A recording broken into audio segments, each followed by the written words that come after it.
because it's the silly, stupid, fascinating, weird, wonderful. They're my people, and more often than not, they're the geeky people as well.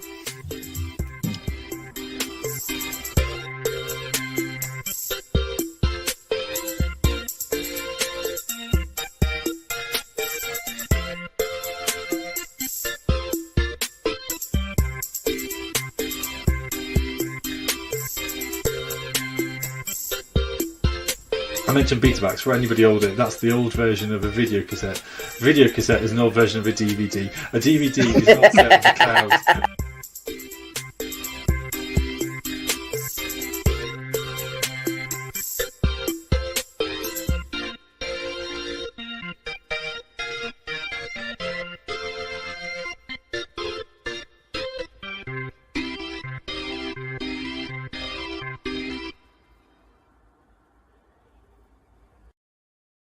Good evening, folks. Welcome to another episode of Faith and Geekery. My name is Mark, and our other co-host for this evening is Tom. Hello. Fantastic. Welcome, Tom, and thank you for joining us.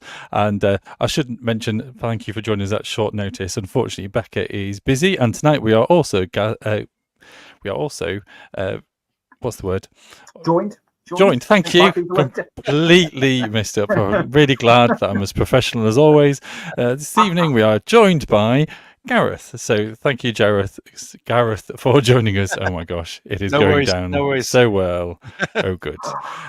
So as we gather, we tend to ask this normal question about what geeky things have we been up to since we last gathered, or what would you like to share about? Have you been up to much, gentlemen? So I have. I think so. I've been doing a bit of playing today. I had a little bit of time free, so I was playing some one-page rules rather than Warhammer. So I was playing some one-page rules today.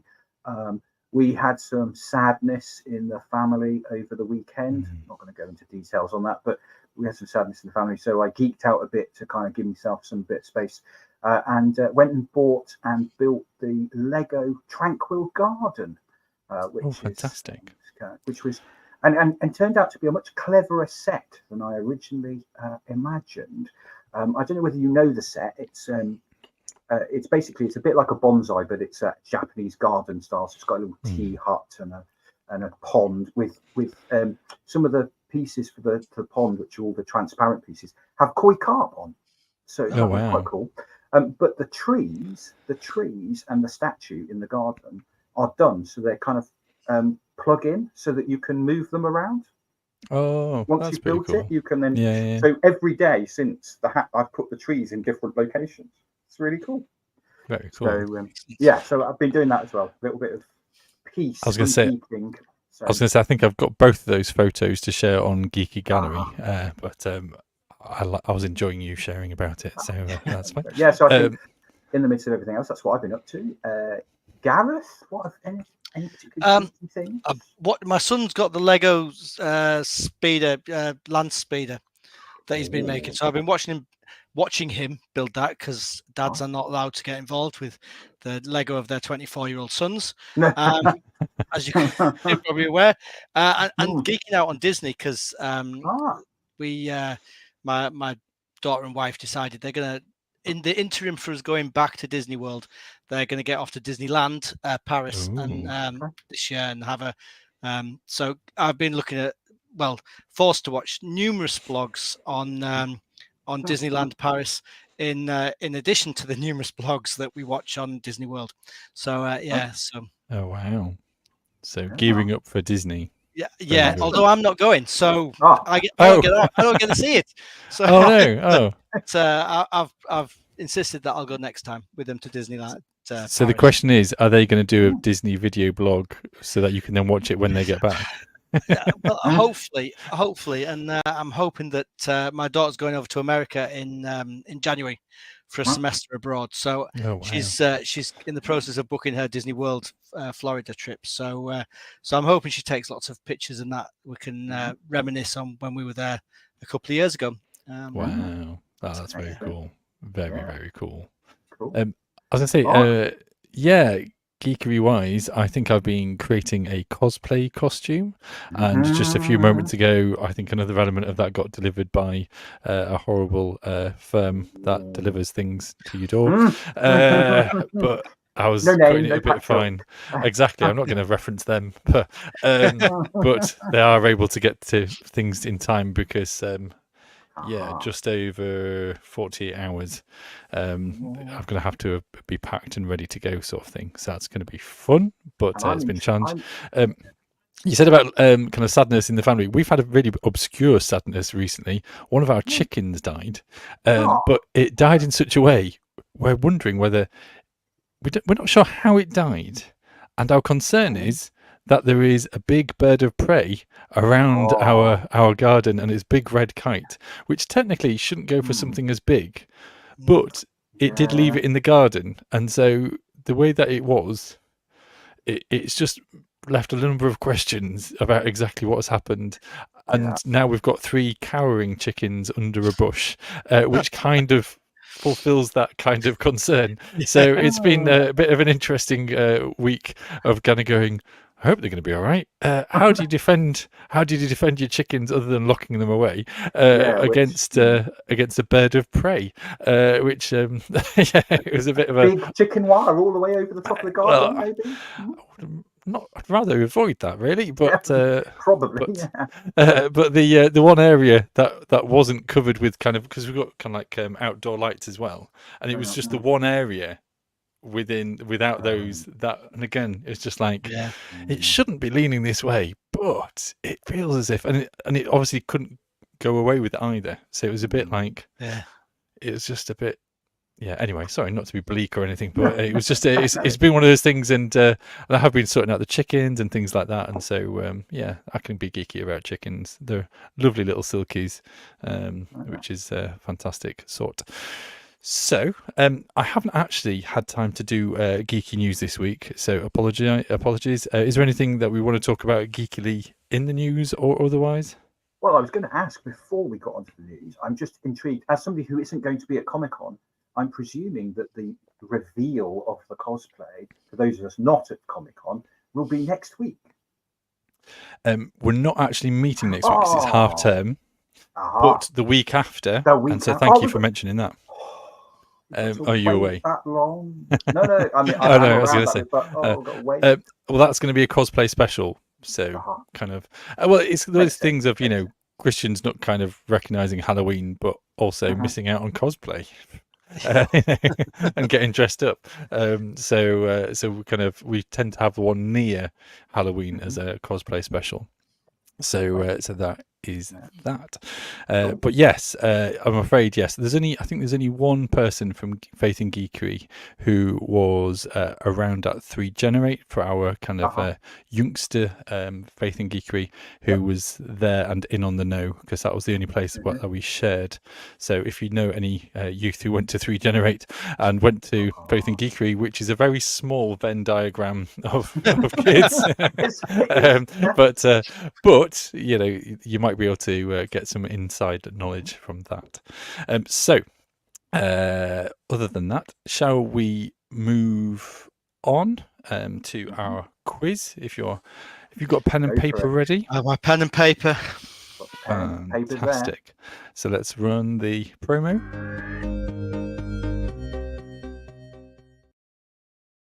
Never sure why we use that, but anyway, there is a quiz, and I've got to say it kind of connects with cosplay, because one of these answers has something to do with my cosplay that I'm getting dressed up as. So that is why these are quite sporadic, quite vague. But these are also, the quiz that we do is some way just to kind of give a nod towards that, geekdom and being geeky, being nerdy about stuff is as broad is as diverse as anything, and it doesn't have to be a mainstream thing. So keep that in mind as I ask these questions also. So question number 1, and this is a fill in the blank question. On the 28th of March 2025, Sweet Illusions will be the second album to be released by blank Capaldi. So question 1 is and fill in the blank. On the 28th of March 2025, Sweet Illusions will be the second album to be released by blank Capaldi. Question number 2 for the biblical geeks amongst us. Who is the oldest person in the Bible at 969 years old? Question number 2 for the biblical geeks. Who is the oldest person in the Bible at 969 years old? I won't accept any cocky or eternal answer kind of questions. That's why I specified 969. Yeah. Question number 3. I know what you two like. Question number 3. The Bromeliad trilogy. Do you know what that is, by the way? The Bromeliad trilogy, which in brackets, just to help, I've put 3 books about gnomes, was written by which author? The Bromeliad trilogy was written by which author? Okay, moving on to question number 4. What Marvel character has these 3 things in common? This is a bit of a tricky one. This is a Becca sort of question. 1, a subarctic weasel-like creature. 2, Weapon X. And 3, an alloy made from vibranium. Very geeky Marvel, I'm afraid, as well. So if you have no idea about Marvel, then you're stuck. What Marvel character has these 3 things in common? 1, a subarctic weasel-like creature. 2, Weapon X. And 3, an alloy made from vibranium. Question number 5. What Star Wars warriors are known for wearing Beskar armor and sharing their homeworld with a mythosaur? What Star Wars warriors are known for wearing Beskar and sharing their homeworld with a mythosaur? Feels as if I gave too much away the first time I said that. But I hope that is okay.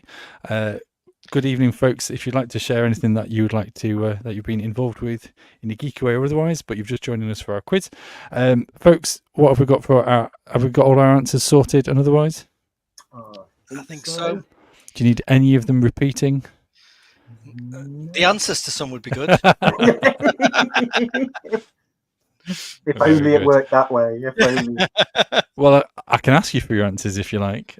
So, question number 1. What did we get for the album to be released next year? Sweet Illusions. I'd love it to be Peter, but I think I was going to say, I was stumped on this because I thought I'm sure he's released 2 albums already, Lewis Capaldi. So what's your answer? Well, I went Lewis, but I also put brackets Peter. It is Peter Capaldi. Oh! Yeah. Sorry, I was being a bit too cheeky and devious, but it's the 12th Doctor. It's the 12th Doctor, Peter Capaldi. Yeah, he's really into his music. He's always been into his music, and And to be honest, I was surprised he'd already released an album. I thought this was his first one. I'd caught it, and I was like, oh yeah, he's doing that. Oh, it's his second one. Whoops. Oh. Question number 2 for the biblical geeks. For those presbyters amongst us, who is the oldest person in the Bible at 969 years old? Methuselah? Yeah, congratulations. Well done. Phew, we can keep the day job. No complaints made to the secretary. Yeah. There we go. Question number 3. The Bromeliad was written by which author? So Terry Pratchett, isn't it? Correct. Oh, I guessed Terry Pratchett, so I'm pleased with that one. That was fantastic. Well, yeah, you're doing okay, you two, aren't you? What? Truckers, Diggers and Wings. It is. Right. I mentioned it because I'm reading it to my children at the moment. We're just halfway through Truckers, and they're absolutely loving it, which is a joy to my heart. It's like, good, great, that's good. Even though there's a couple of bits of language and about how to explain what smoking a fag was, that kind of stuff. That's a very, we don't condone that at home. But yeah, it was suddenly kind of like aged language. Very 20th century, isn't it? Very kind of last century. Well, talking about a department store, not this is really a spoiler, but kind of an ironmongery. And fortunately, they knew what a haberdashery was, but it was that kind of parts of the department stores. Department. It was just it was like, oh gosh, this has aged somewhat. Anyway, moving on to question number 4. What Marvel character has these 3 things in common? Did we know what these referenced? The 3 examples? Yeah, I think so. Yeah, so the answer is Wolverine. Fantastic, absolutely. I didn't realise that a Wolverine was associated, it's closer related to a weasel than a wolf or a bear. Yeah. So, and I believe that when Hugh Jackman kind of first portrayed Wolverine in the films, he didn't realise it was an actual real animal. No. And so he was portraying it as this kind of wild beast. But I think knowing that, if he had known that a Wolverine was a real animal, how would his portrayal of that really changed? Maybe it's something more like Off Wind in the Willows than kind of action movie. more dog pool than Wolverine. Absolutely. So question number 5, what Star Wars warriors are known for wearing Beskar and sharing their homeworld with a mythosaur? Mandalorians. The Mandalorians. Yes, fantastic. And so I'm not going to share anything about which one of those answers has anything to do with it, but I've just had that really old man's beard delivered by that firm just at the door right now. There was me thinking you were going as a trucker. Oh, that'd be hilarious. Yeah, I'm playing the trucker from Discworld, of course. Is it not obvious? Oh, fantastic. Okay, so that's the end of the quiz. Thank you for partaking in that. And folks, if you're playing catch up, do let us know where you're getting up to, what your scores are. We're very quiet on the stream tonight with a whole 0, but I'm sure people will catch up with us. And for some people, it will be their half term, which I'll remind myself and condone myself. So tonight we are joined by Gareth. Gareth, how would you like to share this? Should I just ask you straight away to launch into it, or should I start asking you some questions about stuff? I'm happy with questions. That's good. That leads the discussion better than me waffling for 6 hours. So needles. Can I ask you how you first got into knitting, if that's all right? Well, yeah, it's I suppose I knit. My mum was a prolific knitter. She knits loads, and when I was very small, apparently, I learnt to knit, and horrified her by saying that I was going to take my knitting into school to show all of my friends at like the age of about 7 or 8, which made her think, oh dear, he's going to get beaten up, because it's not the most. Certainly in the 80s, it wasn't the most manly thing to do. But by the end of the week, everyone was wanting to knit, so that was quite good. And then I kind of dropped it. And then when I went into ministry, we had a kind of, it used to be called yarn bombing. I don't think it's politically correct to call it that now. But we flooded Sunderland with these little tiny angels. That was the idea, knitted angels.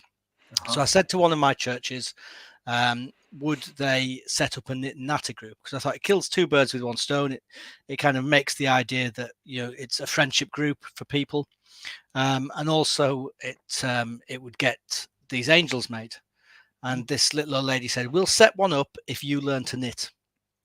So I thought, challenge accepted. And my mum said, "Get a pattern, we'll do it, whatever you want." So I got these patterns of a Fair Isle stocking for the kids for Christmas. A Fair Isle stocking. Fair Isle, yeah. So Fair Isle is kind of where they where you have a Fair Isle. Fair Isle, yeah. Not feral. Not feral, no. Right, okay. I was going to say that's a whole different kind of knitting. Looks like a stocking. Yeah. So yeah, it's kind of when you've got the stranded pattern across around the top. It's very Christmassy. Yeah.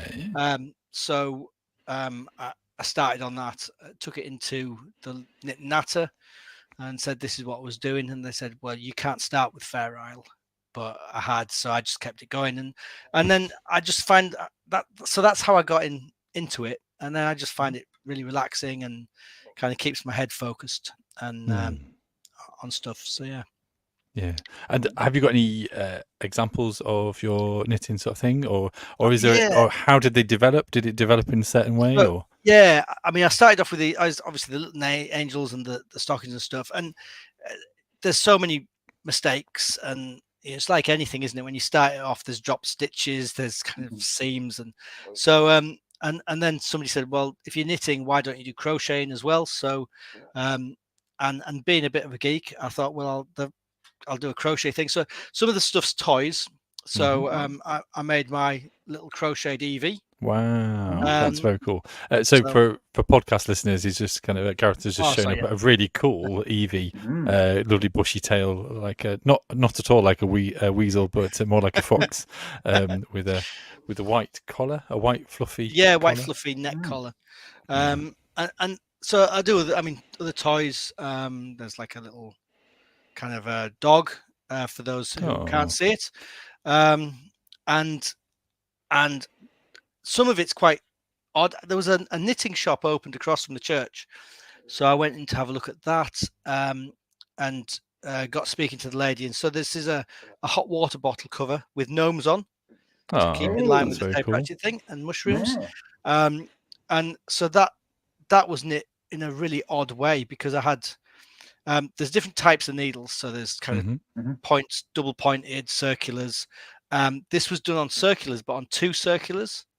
So you knit one set of circulars kind of this way for this side, and one this way for this side, and it so that you don't get a seam at all on the knitting. It just kind of goes right the way through, all the way. That's very clever. So it's so it kind of more complex patterns kind of get anything that would keep me interested and keep me having to focus, and because with my ADHD it's a nightmare to kind of still myself. So with that, it just helps me to, the more complex the pattern, the more focused I have to be, more hyper focused, and it kind of stills all the other noises that are going on around me. And then I did a jumper for my wife, again with the pattern that's stranded across the back.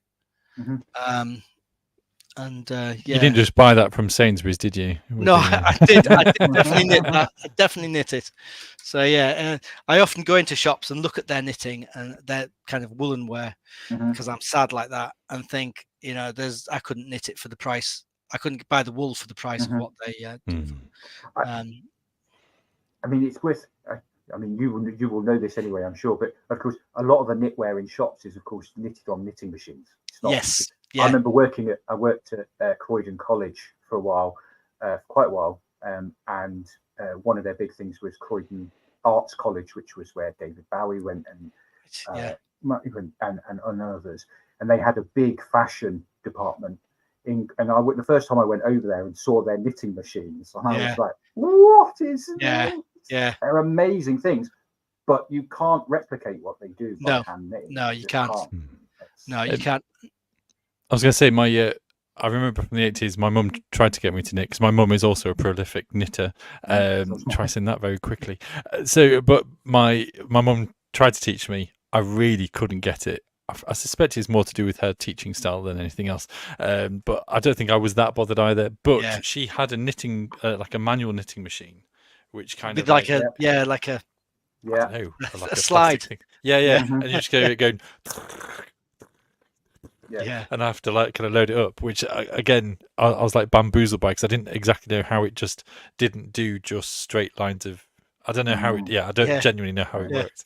So the ones that you kind of referenced, Tom, were they kind of big machine, like industrial machines? So if you imagine the manual one, but then you upgrade it so that it's being run by computer, and basically you can put into the computer the patterns you want it to produce, and it will then produce, as long as it's got the right coloured wool in it, it will produce those patterns. So like a AI, really, just like a ChatGPT, but in wool. So if you go to any of that's not the fingers. If you go to any of the chain shops, kind of chain store, and around Christmas, and you see their Christmas jumpers, with the very complicated patterns woven into them and things. That they've all been done by machine. They've been told this is the pattern we want, and then the machines just produce it. Wow. Gosh, that's very cool. Which you could never do by hand, but it's amazing to see, to actually see them at work. I don't know how they did it, but to watch them work and what's produced at the end was phenomenal. Yeah. Fantastic. So Gareth, so what else have you been exploring in the way of knitting or otherwise? Well, one of the things it's funny because you'll know me, Mark. I was always never going to go into a rural circuit. It always was kind of like, no, rural's not for me.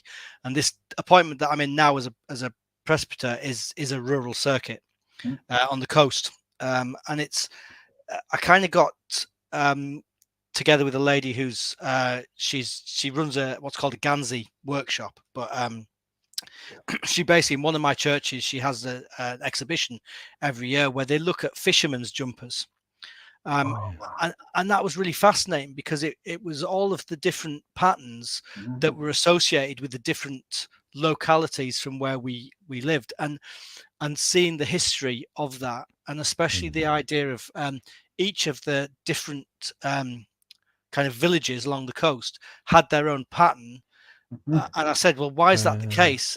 Is that just because that's how they learned to knit? And she said, no, it's because when they were fishing, if they fell out the boat and died, they knew which village to put the body back to. And it was really kind of like, oh my life, that's so I'm currently knitting like a Robin Hood's Bay Gansey at the minute, like a fisherman's jumper. I was imagining kind of going like, if found, return to my wife.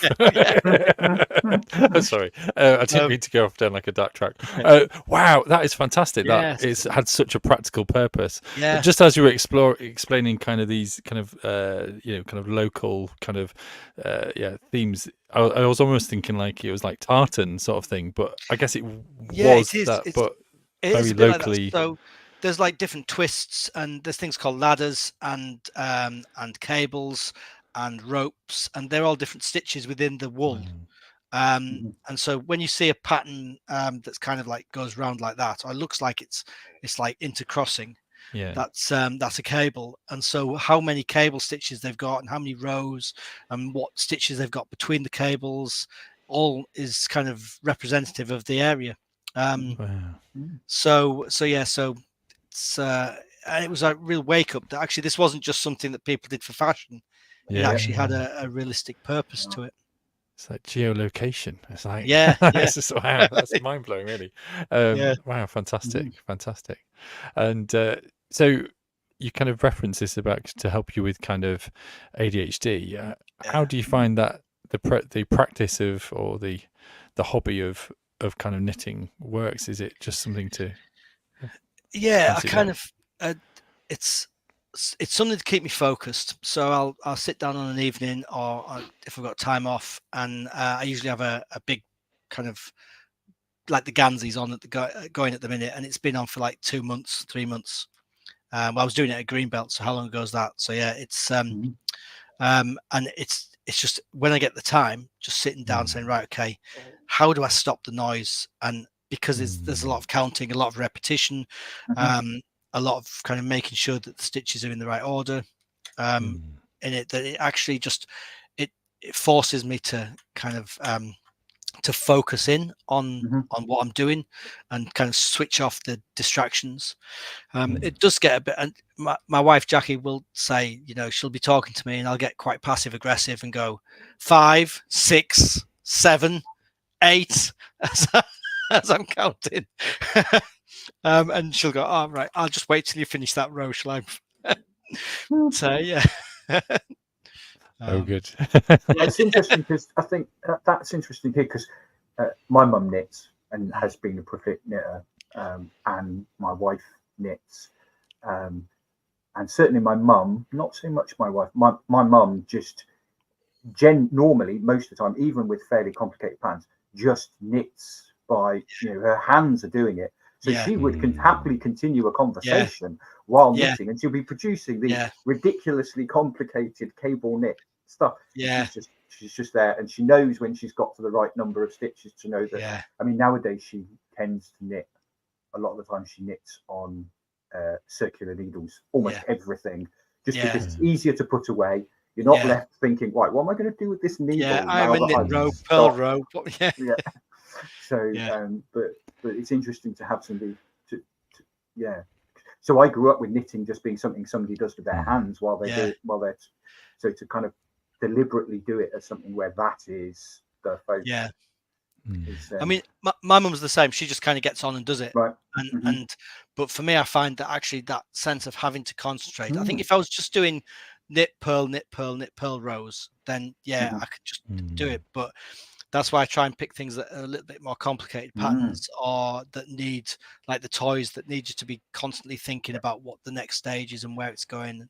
So you're not multitasking with it. It's just like in itself an exercise, or would you be watching TV, or just? I can have the TV on, but if I'm really wanting to concentrate on it, then it's not a multi. I mean, I could multitask with it, but I choose to kind of hyperfixate on that at that time. That's really good. I was going to say, it's not my story to tell, but a member of my family, when they were grieving, they were bereaved, they made an awful lot of hats for the homeless project. And I mean kind of like 20, 30 hats that they just kind of blasted through, asked for more wool, blasted through. And we were just like, whoa, this is... But again, it was just a way of processing and a way of, as you said, just that kind of,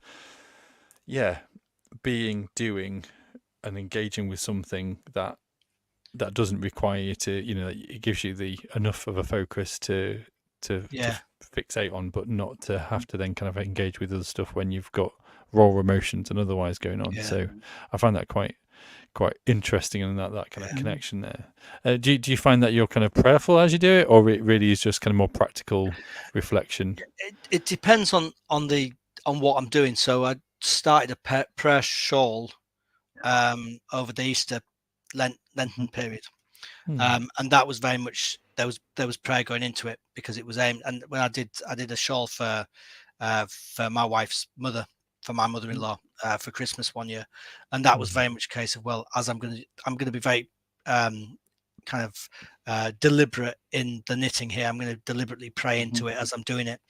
But I think that there's that element, I think, spiritually for me, that actually the whole thing is that it's a creation thing, so it kind of feeds into that creation narrative, and also it's like the Japanese thing where there's faults in stuff. None of my knitting is perfect, so I would say it's by design that I purposely do something wrong, but no. And so there's that sense that I know where the flaws are, but when you show somebody else, they'll say, "Oh, that's really good," and they don't pick up on the flaws. And I think, that's it, exactly like that, Mark. Kintsugi. I mean, this is just a Sainsbury's thing. This isn't authentic Japanese, but is it kintsugi?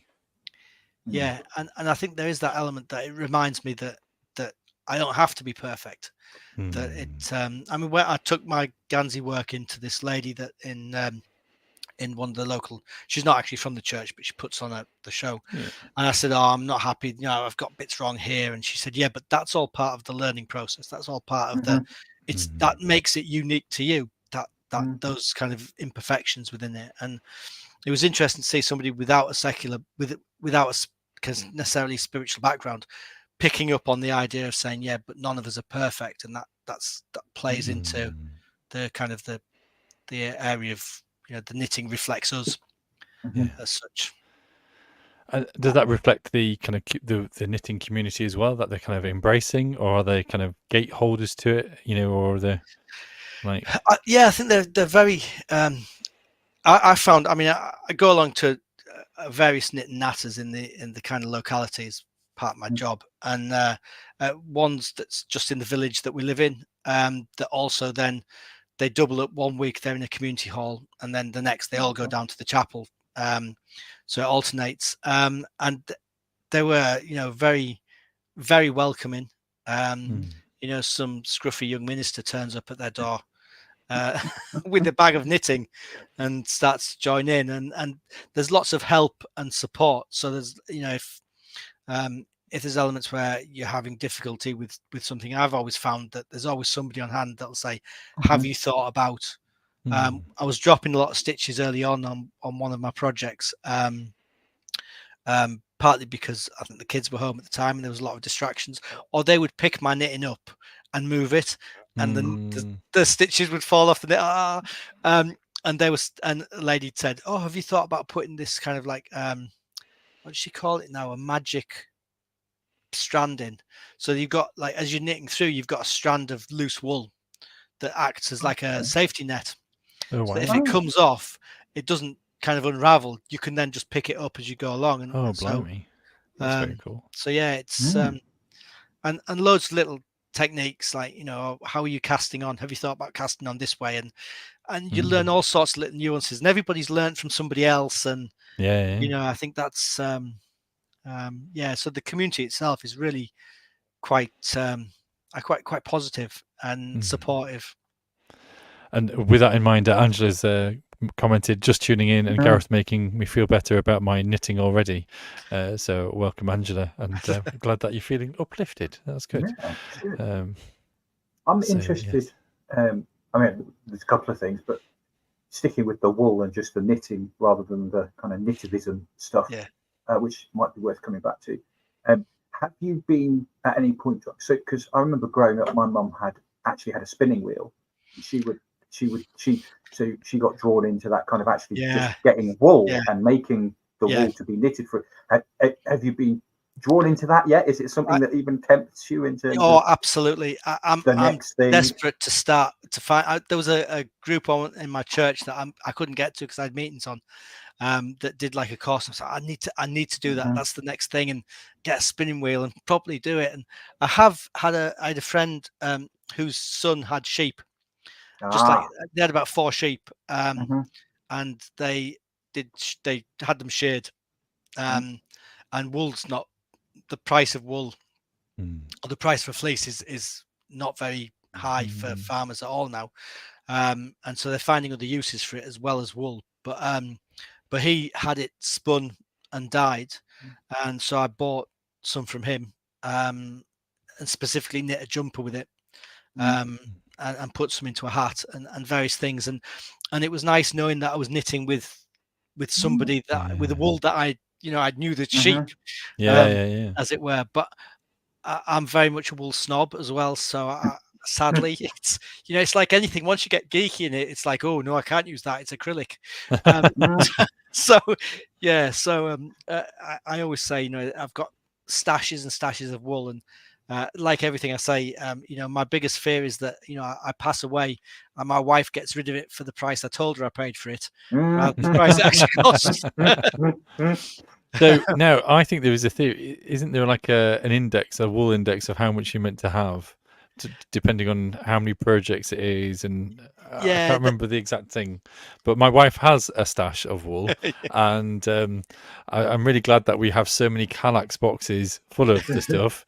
I feel as if geekdom and hobbies should really kind of do really well out of Kallax from IKEA. So dare I ask how much wool that you have, or you're willing to admit online to having, or in front of Jackie? Yeah, I had to clear out this summer.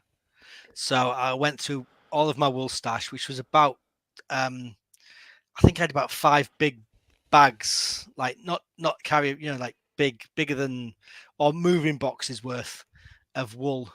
And I kind of went through and went, no, I'm never going to use that. I'm never going to use that. And so I did clear out a fair bit. So I think I'm down to about 2.5 big boxes of wool at the minute. Okay. But that's non-project wool. That's just spare. Oh, okay. So my project wool, I've got various other skeins, but yeah, that's like stuff that I've used for a project and then had left over. Right. So yeah. And it's cool.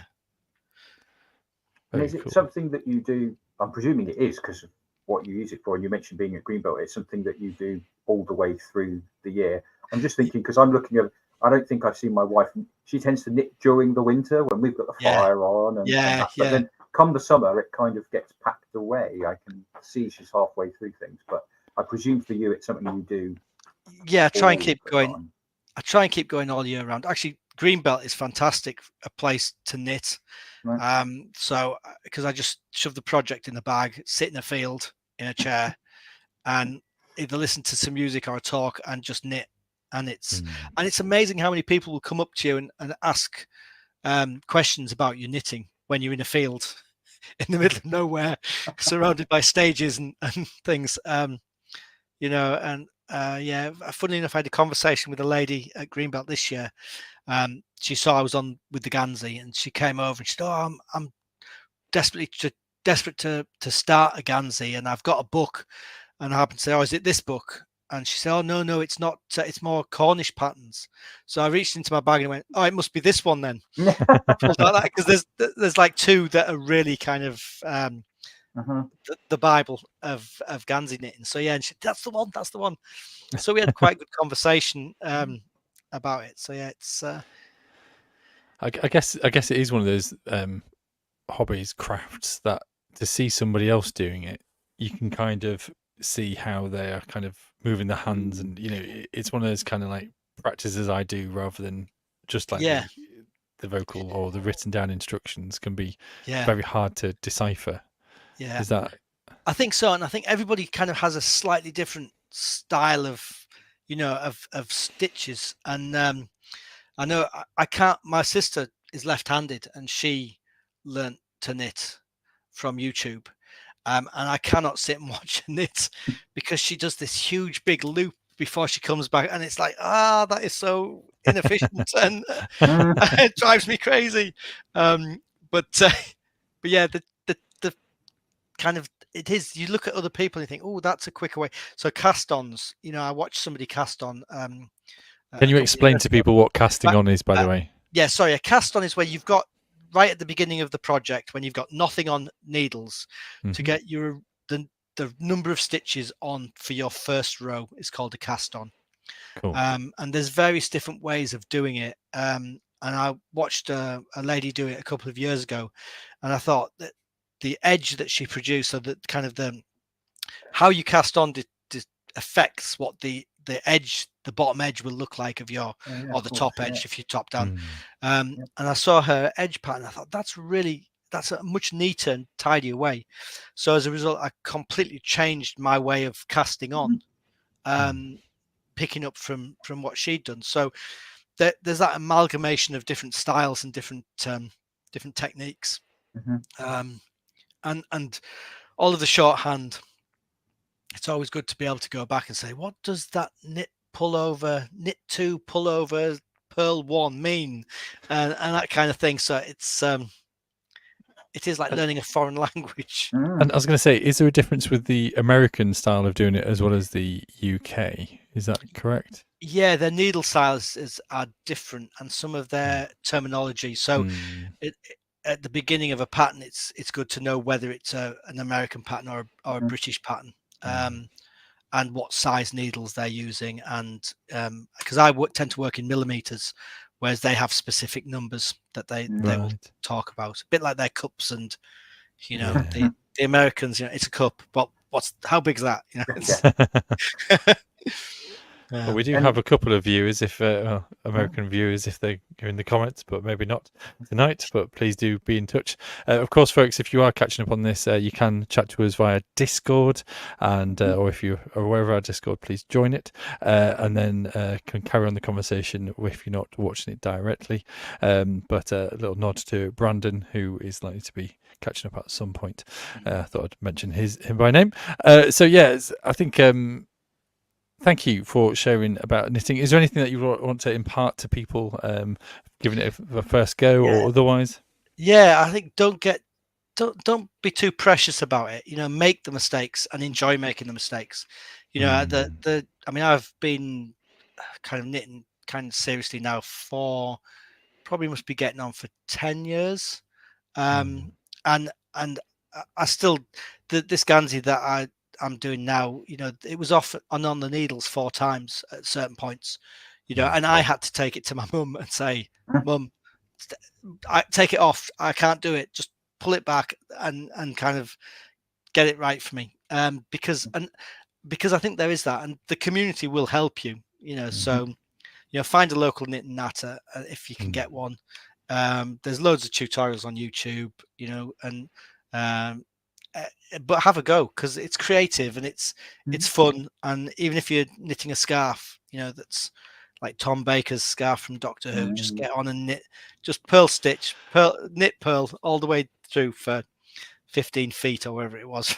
Now, it's interesting that you mentioned that about the Doctor Who scarf, because, and I've got to get this correct, so fans of the show will remember David, who came on to talk about Doctor Who.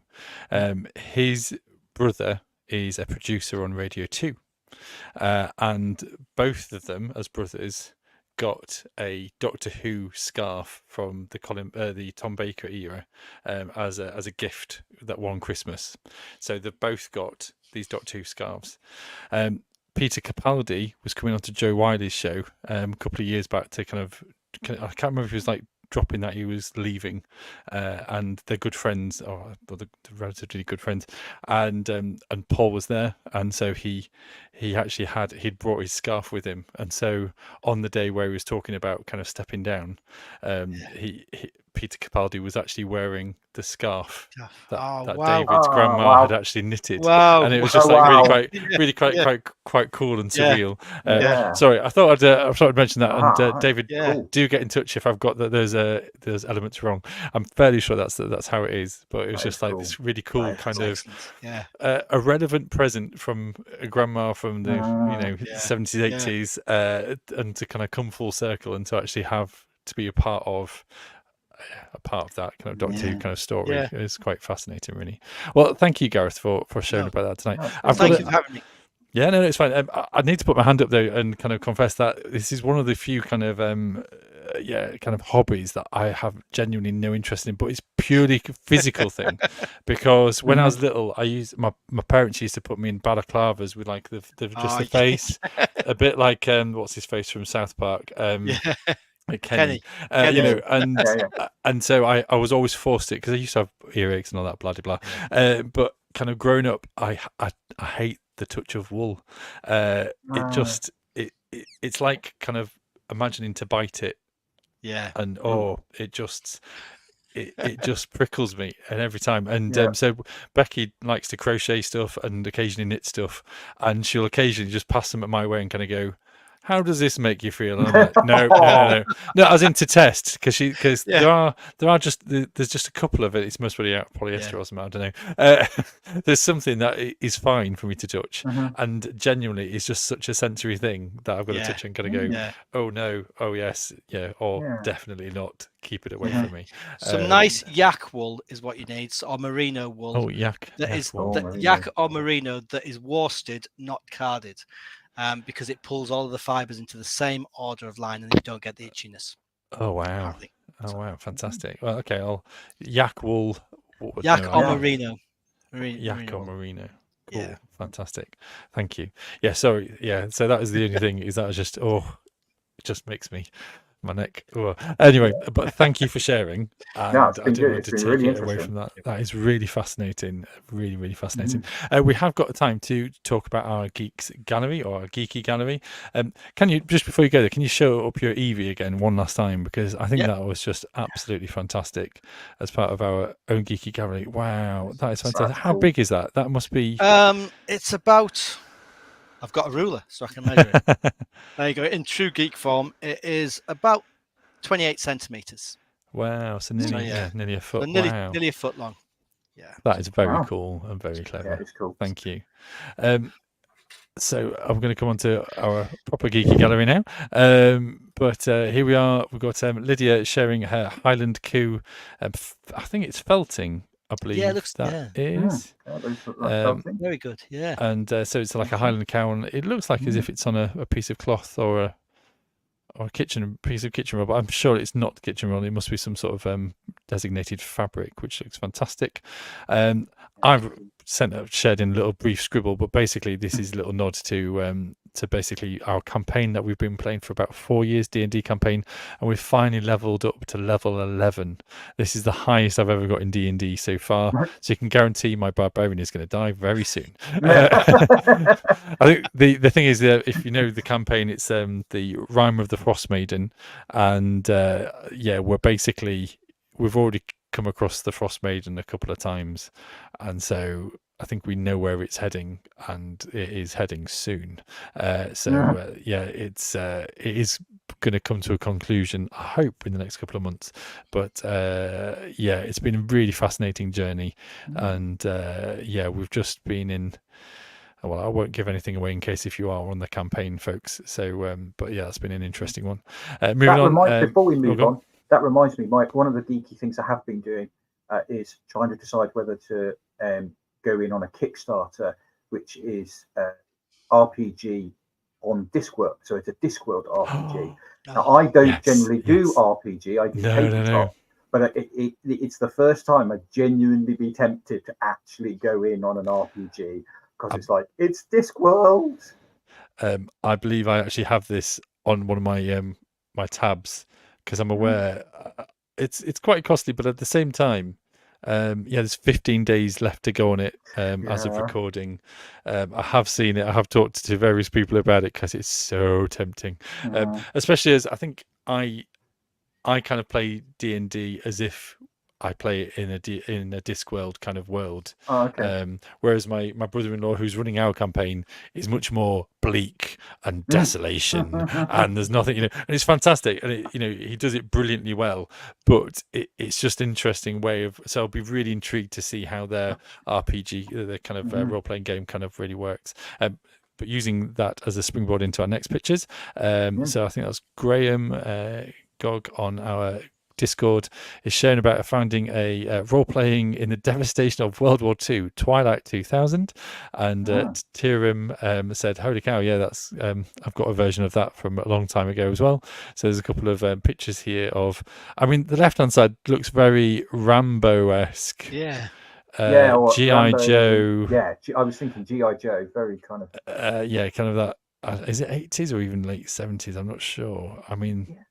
It's G.I. Joe kind of does have a little bit of a 2000 AD vibe. Do you think that's because it says 80s, I think. It says 2000 TM, the Twilight 2000 TM as in trademarked. Is that the overall title? I assume it's not just 2000. No, I presume it's the overall. Title. Yeah. I was going to say. But so that looks fascinating. I find that, for me, is kind of rides a little bit closely to like historic. Where does it kind of go to the reenactments? How close does it ride with the reenactments to that? And I don't know whether it's just because it's like relative military history rather than old, older historical stuff, and therefore how close do you kind of go with stuff? And I think that's why. It's World War III, isn't it? Not 2, I think. Oh, is it 3? Yeah, role-playing the devastation. Thank you very much. World War III. Oh, yeah. Thank you. Yeah. Is that even worse? Well, yeah. Is that better or worse? I see Donald Trump there.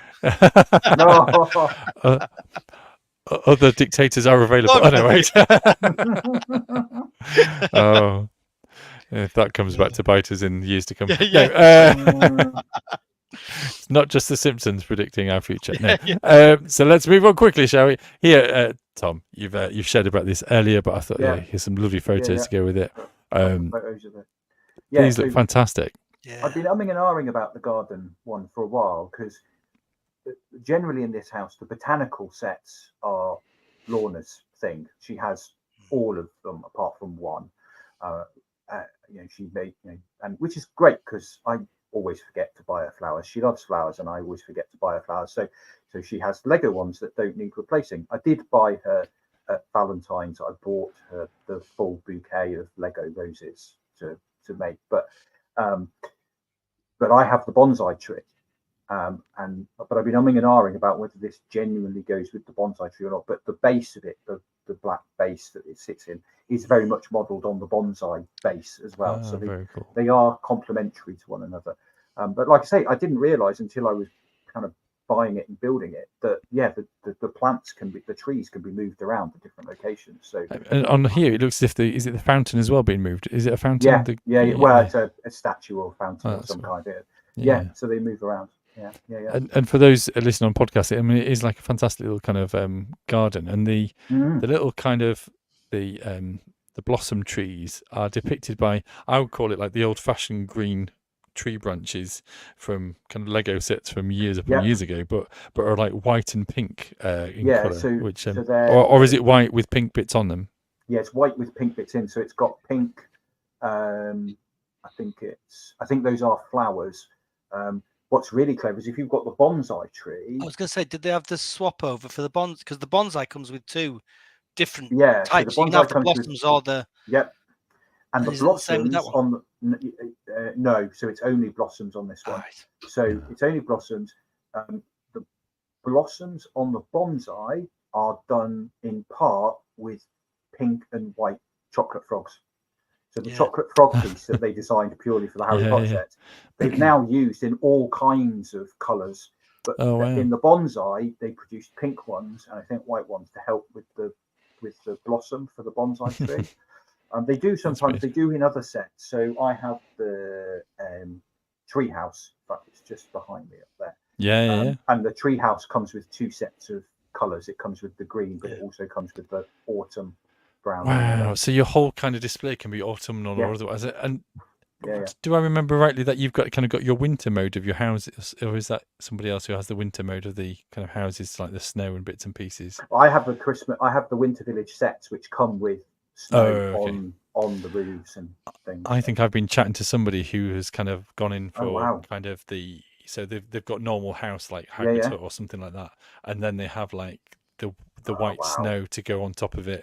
And I don't think it's the Harry Potter theme actually, but it's some sort of the houses or the city themes where in the summer it's normal, but then actually in winter they kind of replace some bits of it to kind of create like the winter kind of winter mode of it. So just like these, that you can have seasonal blossoms and does like autumn, do you just take it all off? Is that the idea? While it's a Danish company, they do tend to look to America a bit. So it's kind of autumnal New England colours rather than bare branches. But I had fun building that. It was good. And what was the other one, by the way? The Grim Dark Firefight. Oh yeah, so it's the one paper. Yeah, so it's 1 page. What OPR stands for 1 page rules. So it's tabletop gaming, and lots of people complained that a certain very famous tabletop gaming company was producing rules that were far too complicated. So a couple of people out there basically wrote tabletop gaming rules that were model agnostic, but really aimed at the models that certain company produced, where the basic rules, the very basic rules, are literally on 2 sides of A4. But actually, they've since produced a lot of extra rules that you can add in. But to make a booklet. To make a little bit. Still not nearly as many rules as certain global famous brand, but a few more rules than just 1 page. But they use slightly different mechanics and such like, and certainly for skirmish games, sci-fi skirmish games, we prefer playing it. So I had a bit of time this afternoon, so played a little bit of that, which was good. Brilliant. And our last page, this is Tim. Shout out to Tim. Basically, he's kind of given a nod about Faith and Geekery, because we actually have a little meet and gather bit on the weekend, just on a Sunday morning between 10 and 11 to geek out and chat about things, and we'll end with a little bit of a blessing at the end there as well for those people with a bit of faith to come along to Comic Con and chat. And so if you do see us, if you are part of the stream watching now or catching up or listening on podcast and you are coming to Comic Con, please come and search us out. I'll be wearing a cosplay costume, and there will be others wearing cosplay costumes on the Saturday at least. I think Friday we're just going to go as we are, but we are there for the whole weekend. So for those folks who are also going, have the ability to go, feel very privileged to be able to go to that and spend some time geeking out and otherwise. And there's people like Stanley Tucci's going to be there, and various other random people, but also fantastic people too. So is there anything, and that's the end of the Geeky Gallery, and I think we're coming to the end of our stream this evening. Is there anything left to comment on, say, or other, Tom or Gareth? No, I think I have exhausted knitting. I don't think that's possible, but No. I was just really, it was good to hear about something like Mark. I'm not into knitting. My wife is, my mum is. I'm just not into knitting. It's never been something that's appealed to me, but I love hearing about. I can see how it is geeky. I can see all those patterns, the different knitting stuff. Then then you've got knitting and you've got crocheting, and I love also the way, we didn't touch on it really, but the way that can lead into craftism, knittism, knittivism. Kind of, you can make more of it in kind of areas of peace and justice, and but the geekiness of it, I love hearing about it, even when it's not something that actually I have any interest in going and doing myself. But I would happily encourage people to think about it and to do it if they want to do it, because I can see the benefits of it in all kinds of ways, and great to just be reminded that of the breadth of what geekiness looks like once again. Well, bless you. Thank you, folks, and thank you for viewing. Thank you for catching up, folks, and we'll see you again in 2 weeks' time, post Comic-Con, and kind of a cosplay special, I do believe. So with that in mind, I'm going to say thank you very much, Gareth. Thank you very much, Tom. And to completely misquote Mahatma Gandhi, be the geek you wish to see in the world. Good night.